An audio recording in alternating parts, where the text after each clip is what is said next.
Boa tarde a todos e todas. Eu tenho a missão de não deixá-los dormir, né? Para que os demais palestrantes possam ter uma plateia inteira ainda. Eu queria primeiro agradecer, né, aos Guardiões do Mar pelo convite. É um prazer imenso estar aqui no Rio, né, pela beleza e pelos amigos, né, isso é bastante importante.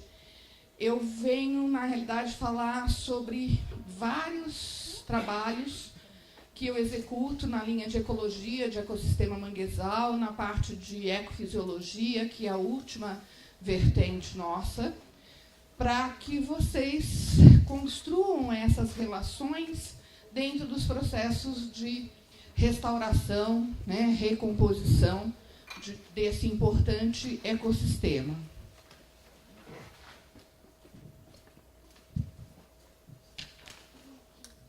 A seta vai... foi.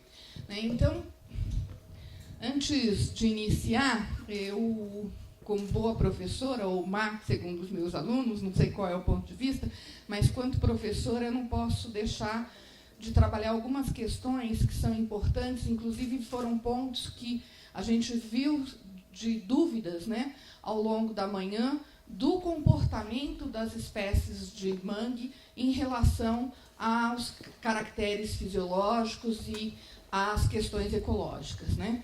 Então, eu posso dizer que nós somos muito felizes, né, porque apesar do grande dano ao manguezal, nós temos espécies de plantas extremamente resistentes, extremamente adaptadas a esse ambiente, né?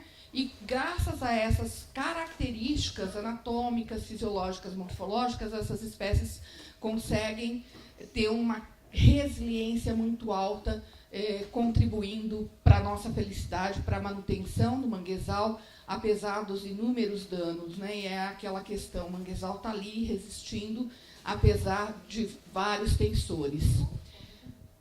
Quando a gente está pensando nessa questão da restauração, a gente tem que avaliar um pouco a história de vida dessas espécies, né? Como é que elas se comportam, quais são as suas características preferidas em termos, ou preferenciais, em termos de composição de sedimento, de frequência de inundação. Então, entender dentro do ambiente que eu vou restaurar, o que é que eu preciso avaliar das fontes externas, né, das minhas forçantes energéticas, vai me levar a um sucesso maior do meu processo de restauração. E, consequentemente, ao entender essa história das espécies, né, ao longo desse processo evolutivo, nós vamos assegurar um melhor desenvolvimento estrutural desses manguezais que nós queremos restaurar e pensando também na questão da diversidade, né? Como é que vão ser a composição? Nós já vimos alguns dos estudos feitos, apresentados na parte da manhã, que a Vicênia não teve sucesso numa das áreas, e isso se deve a algumas características próprias dessa espécie, não em relação a não ser bem feito ou não ter tido sucesso na execução, mas é que naquela região ela não era a espécie mais adequada e a gente, às vezes, tem que cumprir algumas determinantes de que eu preciso aumentar a diversidade, eu preciso, né, complexar a minha floresta, e às vezes não é isso que a gente quer de melhor para o manguezal,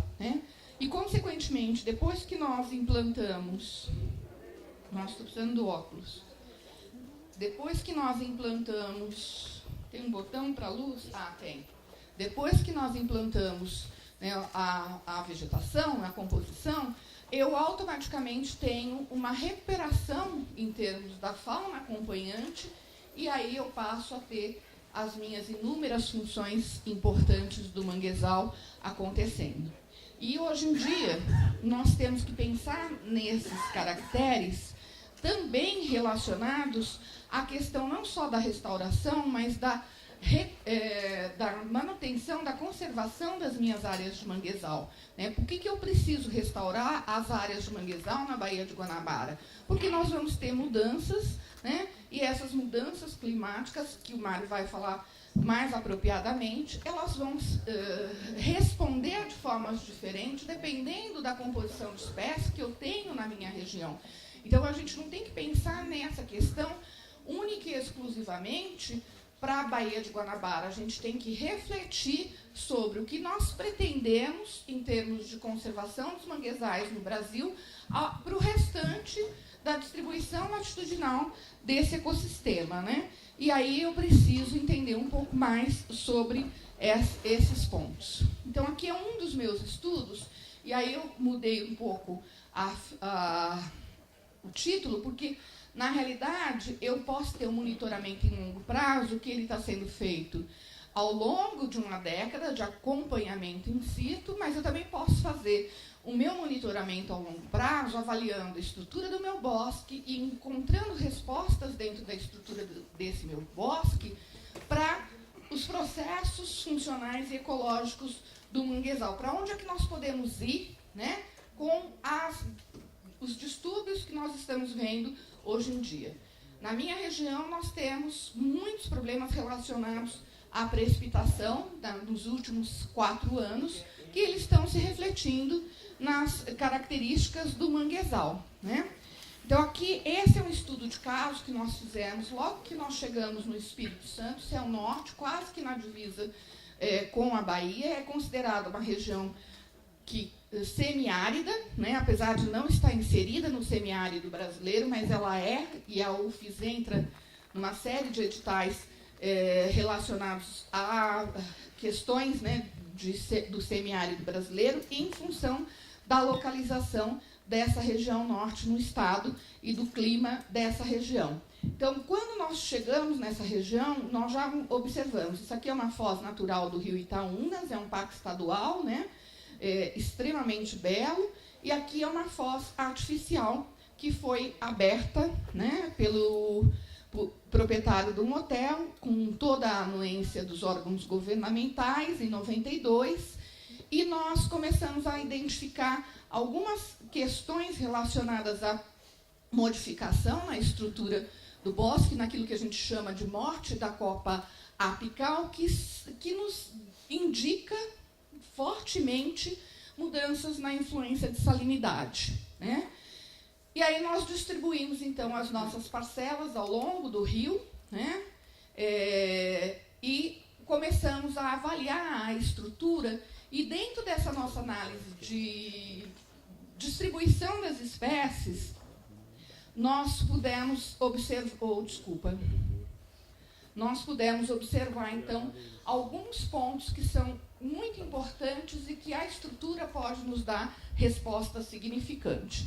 Então, aqui eu tenho as parcelas, eu tenho a abundância, né, dentro das minhas parcelas, e eu tenho a proporção de cada uma das espécies. Então, nós temos as gérminas, temos a Vicenia schaueriana, Rhizophyra mangli e Laguncularia racemosa. Né? A gérmina, o limite dela é aqui no norte do Rio de Janeiro, né? E na nossa região ela ocorre sempre a montante, muito próximo da água doce. Aqui eu tenho, então, a Vicenia schaueriana. Essa representação em termos de abundância dessa espécie nessas 2 primeiras parcelas, elas ocorrem nos indivíduos de menor tamanho, né, abaixo de 5 centímetros de diâmetro, e todas as outras, principalmente Laguncularia racemosa, né, eram árvores com diâmetros maiores. Então, essa variabilidade em termos de diâmetro dentro da estrutura da nossa parcela é um forte indicativo de que mudanças ambientais estão ocorrendo. E o nosso diagnóstico estava relacionado à característica da salinidade. A mesma coisa nas parcelas a montante. E aí vem a particularidade de cada uma das regiões em que nós temos, né? Então, eu tinha um domínio de Laguncularia nas classes de maior diâmetro dentro dessa floresta, porque esses bosques são muito associados a substratos mais arenosos, que é uma característica preferencial da Laguncularia e que está relacionado a essa escassez de macronutrientes típico desse tipo de substrato. E depois nós passamos a ter, então, né, o ingresso de risófora, né, e isso aqui, nessa pequena porcentagem, é um bosque que antes havia um domínio de Avicennia germinans e todos os indivíduos adultos com diâmetros acima de 30 centímetros estavam mortos. Então, tínhamos poucos indivíduos numa faixa de diâmetro em torno de 19 a 20 centímetros e o ingresso, né, de laguncularia em diâmetros intermediários e, recentemente, o ingresso de risófora, que é o que a gente está vendo aqui. Né? Esse bosque aqui, praticamente 60% dos indivíduos adultos de Avicennia germinans estavam mortos, e isso são árvores pequenas chegando de laguncularia. Nossa interpretação é exatamente isso, né? A abertura da foz, que a gente denomina artificial, ela me proporciona um ingresso mais acentuado de maré, né? Consequentemente interferindo nessa mistura de sal e afetando os indivíduos adultos que se encontram nesses bosques mais amontantes, onde antigamente havia um domínio único e exclusivamente de água doce. Né? Uma outra questão que a gente aventa em relação a isso, e que foi alguns dos pontos que foram destacados aqui na parte da manhã, é a relação entre densidade do meu estuário, circulação desse estuário e o tamanho dos meus propágulos, né? Porque eu tinha disponibilidade de laguncularia, e por que laguncularia não chegou nesses bosques de água doce, com características de substrato bastante similares, e hoje em dia eu estou tendo o aporte. Então, são questões muito pontuais que nós também precisamos entender quando nós estamos lidando com essas questões da restauração. Como é que ocorre a circulação dentro do meu rio?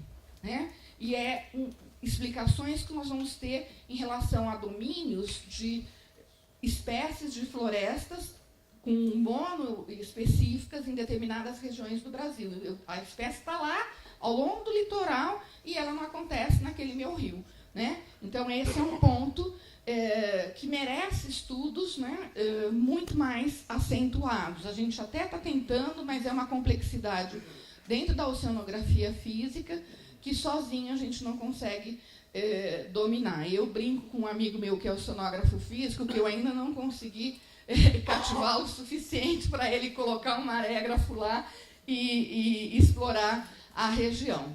Né? Uma outra forma que a gente pode observar, não só na questão da estrutura, como é que eu tenho esse meu monitoramento e como que a floresta vai me dar respostas do que está acontecendo, é através das imagens, né, aéreas. Né? Então, nesse caso, é um estudo que nós desenvolvemos durante 10 anos em Santa Catarina, na ilha de Santa Catarina, quando eu ainda trabalhava em Itajaí, na Universidade do Vale do Itajaí. Eu tenho 2 mestrados que foram relacionados nessa área. Né? Então, está aqui a ilha de Santa Catarina, que é o manguezal do Rio Tavares, é o maior manguezal na ilha de Santa Catarina, é também o manguezal mais preservado. E esse manguezal ele é cheio de clareiras, e essa é uma das maiores clareiras da região. Isso aqui é um canal aberto pelo DNOS na década de 70, como os exemplos daqui. Né? Essa era a forma de amenizar a invasão, né? Mas isso aqui ele me impede conectividade, disponibilidade de nutrientes, disponibilidade de água doce. Então, isso é algo que nós temos que pensar também dentro dos nossos processos de restauração. Como é que a retroterra está e para onde vai esse manguezal? Né? Qual é a consequência disso? Então, aqui nós temos o estudo, isso aqui é de 1938, essa foto é uma foto aérea obtida pela Marinha Americana, né? E as áreas, nos estudos de mestrado das minhas 2 alunas, contabilizadas em termos de ausência de manguezal, era 46,5 hectares. 1957, a gente já tem uma redução, né? O mangue está sendo ocupado e colonizado. 1978, eu tenho pouquíssimas áreas de clareira. 1994, eu tenho uma redução bastante acentuada, e essa imagem mais recente que eu tenho, né, e depois disso a gente tem outras coisas, do ano de 2001, eu só tenho, então, 10 hectares. Né? Acabo centrando, porque meu objeto de estudo era essa área aqui que a gente denominava de Apicum, e aí a gente vê uma série de particularidades. O mestrado que eu orientei em 2000, nós fizemos transversal nesse sentido, né? E nesse sentido porque a nossa hipótese era de que essa região era hipersalina, né? Porque nas primeiras vezes que nós adentramos e começamos a medir, em menos de 15 metros, nós passamos de 20 para 30 para 40 de salinidade. Para o meu desespero, né, nós implantamos o experimento, isso foi em 94, quando a gente começou o monitoramento na área, e eu só consegui ingressar na pós-graduação para orientar o mestrado em 2001, né, e nós implantamos as transversais. E quando a gente terminou de monitorar a transversal, os pontos que eram hipersalinos estavam com água doce. Né? Foi mudando a salinidade, e uma das questões foi a problemática enfrentada na Baía Sul com a dragagem, o canal aqui, e tudo isso alterando a dinâmica do rio e dinâmica de maré, consequentemente, houve um represamento maior da água através desse meandro, e a água doce, que antes não inundava essa região, a inundação era por essa via, por essa margem do rio, passou a acontecer nessa área. Então, nós temos uma mudança completamente do perfil de salinidade nessa região, e também temos uma mudança muito grande no que nós tínhamos de espécies sendo colonizada. Tínhamos domínio nessa área de espécies típicas de ambientes mais salgados, como a vicênia e lagunculária, e depois passamos a ter ingresso com o Rhizophyra. Eu não apresentei aqui, mas nós temos pulsos, né, de crescimento desse manguezal, e no nosso entendimento, através das análises que nós fizemos, é que esses pulsos, e eu tenho domínios diferentes de espécies dentro dessa floresta, estão intimamente relacionados a processo de chuvas, né? El Niño e Laninha. Então, esse é um aspecto geral. Ao longo desses 63 anos, nós temos uma taxa de ocupação de 0,5 hectares de manguezal, e quando a gente analisa os dados de 1938 até 1968, quando tinha um domínio de Laninha sobre a região, nós temos uma taxa de crescimento mais intensa desse manguezal, né? Dando algo em torno de 0,7 hectares por ano, quando eu separo essas imagens. A partir de 1968, na realidade, é a nossa base em termos de imagem, nós temos, então, um domínio de eventos de El Niño. E aí a taxa de crescimento passa a ser 0,3 hectares. Né? Uma redução mais drástica nessa ocupação dessa área de manguezal, e a nossa hipótese está relacionada à questão do processo de chuva intensa que acaba favorecendo o ingresso de Rhizophyra, né, e não de Avicenia e Schaueriana, desculpa, de Avicenia Schaueriana e de Laguncularia racemosa. Mas, por um outro lado, a efetivação dessas taxas de bosques de Rhizophyra são mais lentas, porque a Rhizophyra, né, ela passa por processos de geada, e quando nós temos geadas acontecendo, que eu tenho uma perda de folha muito grande, o sucesso da plântula não é tão eficiente. Então, manter esse crescimento com condições que favorecem Rhizophyra implica num crescimento mais lento desse manguezal. O Mário vai apresentar isso num trabalho que ele começou anterior a gente, com uma característica diferente para dessa nossa região. Nessa área, como nos intrigava entender o que estava acontecendo, né, e não tinha dinheiro para fazer a parte de nutrientes do solo, o que nós fizemos? Um experimento de trabalho de conclusão de curso, onde nós plantamos propágulos numa área sombreada, isto é, dentro da floresta, e plantamos propágulos numa área não vegetada, desculpa, inverti a posição, né, o que a gente define como apicum, né, que em 2001 não era mais apicum, porque não estava mais salino.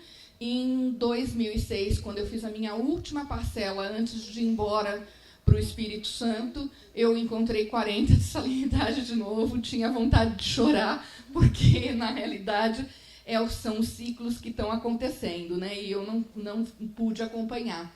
Então, o que a gente tem nessa relação é uma menor variabilidade, então, o sucesso, né, num conjunto maior de indivíduos para as áreas não sombreadas e uma maior variação de sucesso, né, ao longo dos meses, contando os 30 indivíduos para cada uma das parcelas, em relação à área vegetada, né? Então, interferência na taxa de sedimentação, interferência nas questões de produção em função do sombreamento causado pela floresta adulta sobre as plântulas, né, que nós havíamos plantado, né, e o maior retorno nessa região aqui, né?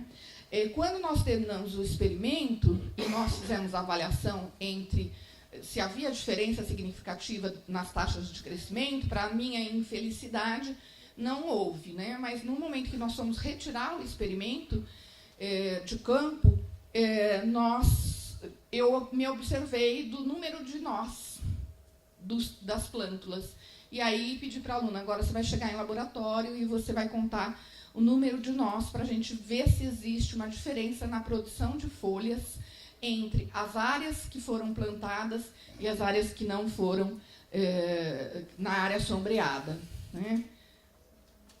E é esse processo aqui, né, onde nós temos, então, em verde, o que seria o número de folhas total produzida, contando-se os nós, e em vermelho o que nós encontramos no último dia que nós coletamos as plântulas.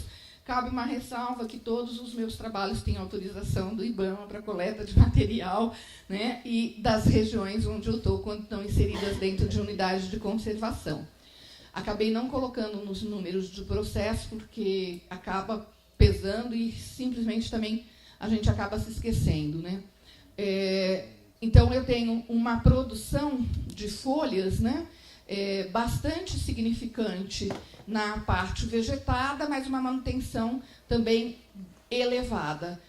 Na área não vegetada, na área que não tem sombreamento, a gente tem uma produção de folhas até que próxima, né, no seu total, mas a manutenção dessas folhas ela é extremamente baixa. E aí a gente vê aqui o que seria, então, a taxa, né, de manutenção dessas folhas.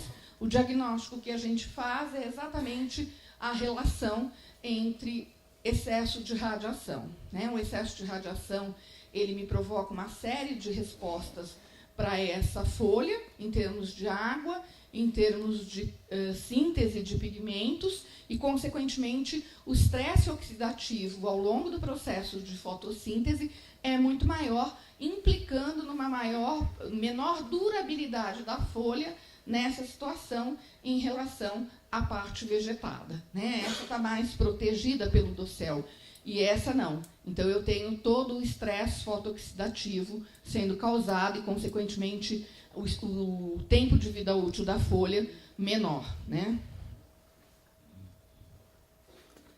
Aqui já é uma outra situação, onde isso é Itajaí, isso é o Saco da Fazenda, e isso começou a ser estudado em 96, né, um acompanhamento, em 99 começou o processo de dragagem, porque isso era uma área antes ocupada por pescadores artesanais para colocarem os seus barcos, esse é o porto de Itajaí, né? Então eles entravam e passavam, e com o assoreamento da região, toda a descarga de efluentes e mais um riozinho que corta uma boa parte da região sul da cidade de Itajaí, desagalavam aqui, o assoreamento, não se conseguia mais entrar com os barcos, e aí houve algumas tentativas, né? O primeiro, vamos aterrar para ampliar a marejada, né? Vamos dragar para fazer uma marina, né? Uma série de questões, e aí a mobilização da comunidade pesqueira, não, nós vamos dragar só para manter os nossos barcos entrando e saindo. E aí houve, então, uma construção de uma área de observação, um interesse de se construir uma área de observação aqui, e aqui uma outra área de observação. E nessa região, ela foi sempre uma região de muito interesse para a construção de marinas, eu já tinha tido um impacto, começou a ter uma área mais elevada e havia, então, o surgimento de um bosque muito pequeno de lagunculária racemosa. Então, vamos botar isso tudo abaixo, porque o mangue não é daí mesmo, entendeu? Ele não é natural, aquelas questões todas que a gente está cansada de ouvir. E estava tendo acordo, aí, dentro da universidade, falei, não, acho que não cabe, né? Eu permiti isso. Vocês têm uma especialista em manguezal na cidade, e aí, o que vai acontecer? Mas ali tem que sair, porque ali é o observatório. Eu falei, então, eu quero fazer o replantio desse manguezal, né? Vou replantar isso em outro... Oi? Tá. Vou replantar essa região. E aí foi o que a gente fez. A gente fez o transplante, né? E aí eu quero parabenizar todo mundo, porque não é fácil, né? Eu, quando fiz esse transplante, e eu descobri que eu tinha muitos músculos que eu desconhecia no meu corpo, né? Porque não é fácil, ainda a gente tinha que cavar, e aí a minha metodologia é 1 metro em torno das árvores, para manter o sistema de raiz sem impacto. Depois a gente colocava numa caixa de bloco e subia o talude, e aí depois a gente descia de novo. Foi um processo interessantíssimo, né, feito voluntariamente por mim e por alguns estudantes meus, né. A gente não tinha... caçávamos tábuas e aquilo ficava no carro e jogava e tirava, e o processo de põe e recolhe, porque senão a gente não tem na volta, né. Foi um processo interessante.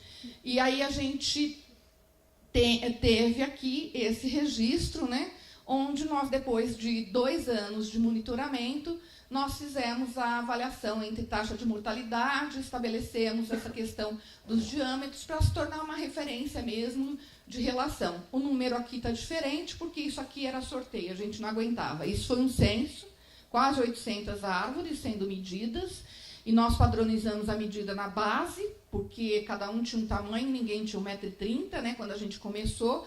Então, antes de replantar, nós medimos todas as árvores, diâmetro e altura, replantamos, e depois a gente monitorava todas as árvores a cada 2 meses, né? Ninguém mais quis vir atrás de mim no Espírito Santo. Todos os alunos preferiram ficar em Santa Catarina, né? E aí, aqui nós sorteamos aleatoriamente alguns indivíduos para ver se havia uma relação entre mortalidade e altura, né? Então, a diferença significante entre taxa de mortos por diâmetro e por altura não foi o nosso motivo. O que a gente observou na nossa avaliação era que a posição em que nós plantamos as árvores, e a gente tentou manter as mesmas posições que elas estavam no bosque quando nós transferimos, era entre uma grande exposição, média exposição à maré, pequena exposição à maré. Então, a influência da frequência, né, nós alteramos indivíduos adultos, a área que a gente replantou, apesar de próxima, era mais profunda, como que isso interferiu na relação, né, de sobrevivência. Os semimortos eram aqueles indivíduos em que a gente tinha, assim, sem folhas, mas o caule ainda estava vivo, né, e a capacidade de rebrotar. Esse é um outro experimento que a gente está fazendo no Espírito Santo, naquela área que eu mostrei para vocês em Itaúnas, onde nós estamos, então, acompanhando parcelas com plântulas em relação ao ingresso, né? As cortes, em termos de distribuição, e isso tem nos trazido excelentes resultados para os processos de restauração. Depois desse trabalho, né, com esses resultados que ainda são prévios, esse foi o mestrado da minha aluna, e agora está no doutorado, modelando essas relações aqui, né? E a gente tem obtido respostas muito interessantes que nós estamos aplicando nos cultivos em laboratório que nós estamos desenvolvendo. São características ecológicas de termos de desenvolvimento de plântulas, né, ao longo de 1000 dias, que é o nosso deadline em termos de observação. A gente continua medindo isso aqui, foi mensal até 2012 e depois passou a ser bimensal e agora está sendo semestral, né, um esforço e um número de amostras muito grande. Então, esses resultados, eles têm nos trazido respostas ecológicas importantes e que nós estamos aplicando de forma bastante diferenciada. Esse é um experimento que está sendo desenvolvido agora, vai ser retirado amanhã, né, onde nós estávamos avaliando a densodependência, competição entre indivíduos da mesma espécie de Rhizophrora. Isso já tem quase... Estou quase finalizando.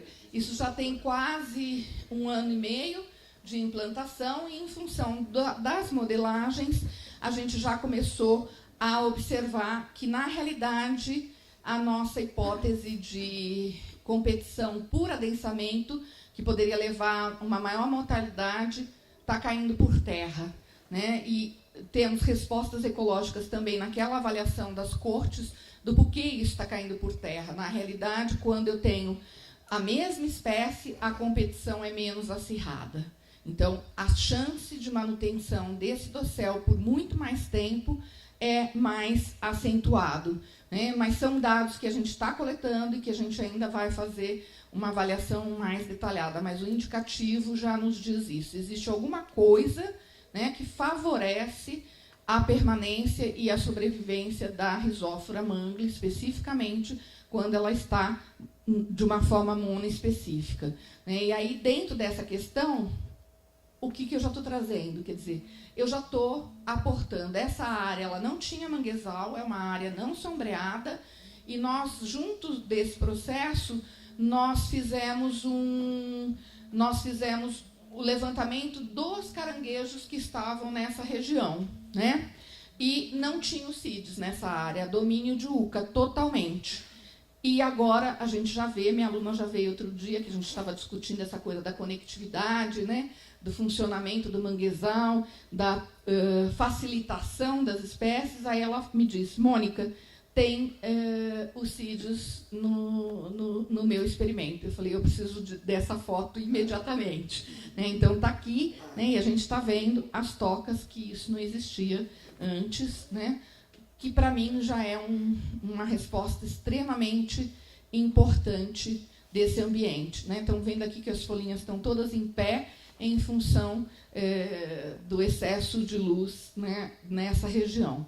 E o controle, que seria na área sombreada, nós tivemos a infelicidade de sermos assaltados. Já implantamos 3 vezes e desistimos, porque a caixa é um atrativo muito interessante. Essa área ela fica mais exposta, tem um parceiro, né, que é o dono de um restaurante perto, que nos auxilia e ele fiscaliza. E o que estava dentro do bosque, a fiscalização é mais difícil.